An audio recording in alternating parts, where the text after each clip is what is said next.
Le Musée de la mode contribue à rassembler les principaux acteurs dans le secteur de mode à Montréal dans un lieu unique, créatif et évolutif. En 2006, après plus de 145 expositions et 26 ans d'existence, le Musée Marcil devient le Musée du costume et du textile du Québec. En 2013, il emménage dans le marché Bon Secours afin d'avoir plus d'espace pour des expositions et offrir une meilleure accessibilité. Le musée déploie désormais ses collections dans une salle de 3000 pieds carrés. En 2016, le Musée du costume et du textile du Québec devient le Musée de la mode. Fréquence Bleue propose une immersion dans la couleur bleue et ses multiples nuances à travers des vêtements et des accessoires datant de 1900 à nos jours. Du bleu ciel au bleu marine, cette couleur au large spectre ne cesse d'inspirer les créateurs de mode du monde entier pour le plus grand bonheur de plusieurs générations. Cette exposition regroupe des pièces de designers internationaux tels que Christian Dior, Balmain et Comme des garçons, mais aussi des créations de jeunes diplômés ou étudiants d'écoles montréalaises en mode, en textile, en joaillerie et en maroquinerie. Jean-Claude, pouvez-vous nous expliquer quelle est la mission du Musée de la mode? La mission, en fait, il y en a plusieurs. Il y a d'abord le devoir de mémoire. Ça va de soi, il faut raconter notre histoire, trop méconnue. Une très, très, très belle histoire ici au Québec de la mode, de toute l'évolution de la mode, mais aussi... Je veux que ce soit, et je crois que toute l'équipe du musée veut que ce soit une mémoire, mais qui inspire, une mémoire qui est actualisée, réactualisée sans cesse. Et je crois que c'est très, très important que toutes les générations voient le musée comme étant finalement ce rassembleur, ce noyau catalyseur finalement d'inspiration de toutes les époques. Alors donc, c'est vraiment chaque créateur, chaque designer de mode, chaque personne interpellée par la mode devrait voir ce musée comme étant cette maison de la mode qui raconte une très belle histoire. L'histoire d'abord et avant tout des créateurs d'ici, mais aussi des créateurs internationaux. Alors c'est vraiment un regard sur le passé, mais aussi qui se projette vers l'avenir. La relève, c'est très important. Comment vous voyez la relève aujourd'hui au niveau de la mode? Je crois qu'elle est absolument là, créative. Et moi, ce qui m'encourage tellement en ce moment de la relève, contrairement aux créateurs de ma génération, où on était tellement des individualistes. Je pense que souvent, les Québécois, on a eu tendance à être trop individualistes. Mais les jeunes d'aujourd'hui, dans les écoles... sont différents.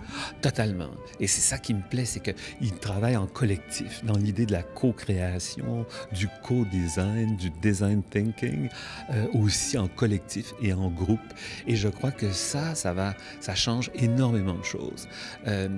On arrive à vraiment à des choses qu'on ne soupçonnait pas parce qu'on se met au défi entre nous. Et là, je pense qu'il y a des collectifs comme ça qui, je pense, vont faire une énorme différence dans ce qui vient, dans les années qui viennent. On le voit avec des mouvements comme Fibre collective, par exemple, et tout ça, à quel point les jeunes ont envie de travailler ensemble et non plus isolés, chacun finalement opposé aux autres dans une compétition qui est vraiment, vraiment malsaine. Mais je souhaiterais, par contre, qu'il y ait plus de fabricants qui s'intéressent à la relève.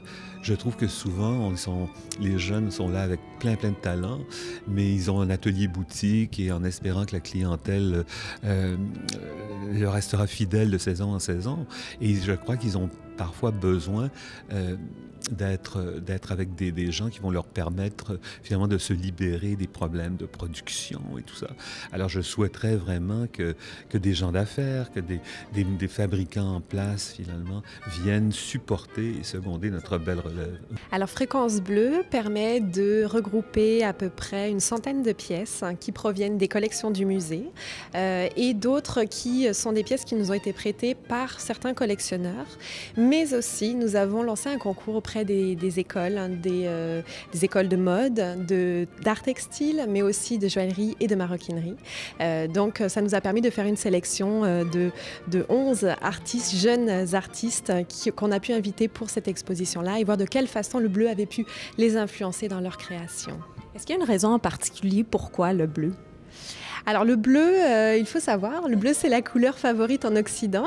Le bleu inspire, c'est toujours la couleur préférée depuis des années. Donc l'idée est venue de voir de quelle façon les créateurs avaient pu être influencés en fait par différentes teintes de bleu. Et le bleu a un spectre tellement large, on part du bleu nuit, du bleu marin jusqu'au bleu ciel, et on voit à quel point certains vont plutôt chercher dans une certaine forme de classicisme dans un bleu marine et d'autres un brin de folie dans un bleu un peu plus exubérant. Et comment vous faites la collecte des pièces que nous avons ici? Alors, certaines pièces proviennent de nos collections. Toutes les pièces qui sont dans les collections du musée, on en compte 7500 aujourd'hui, sont toutes issues de dons de personnes vivant au Québec, de designers parfois aussi, qui nous donnent directement certaines de leurs créations.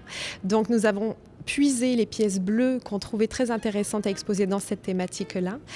Par la suite, nous avons aussi approché certains collectionneurs montréalais puisque nous voulions compléter les pièces qui allaient être rendues visibles aux visiteurs par des choses qui étaient un petit peu hors de l'ordinaire, que nous n'avions pas forcément dans nos collections.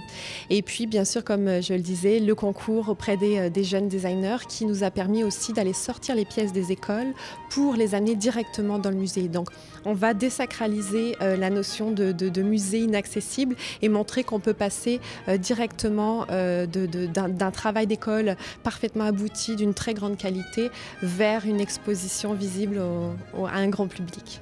Et l'exposition, elle est ici pendant combien de temps? Alors l'exposition est visible jusqu'au 9 avril 2017. Le musée est un format galerie, donc ce qui nous permet de changer d'exposition tous les 4 à 5 mois environ.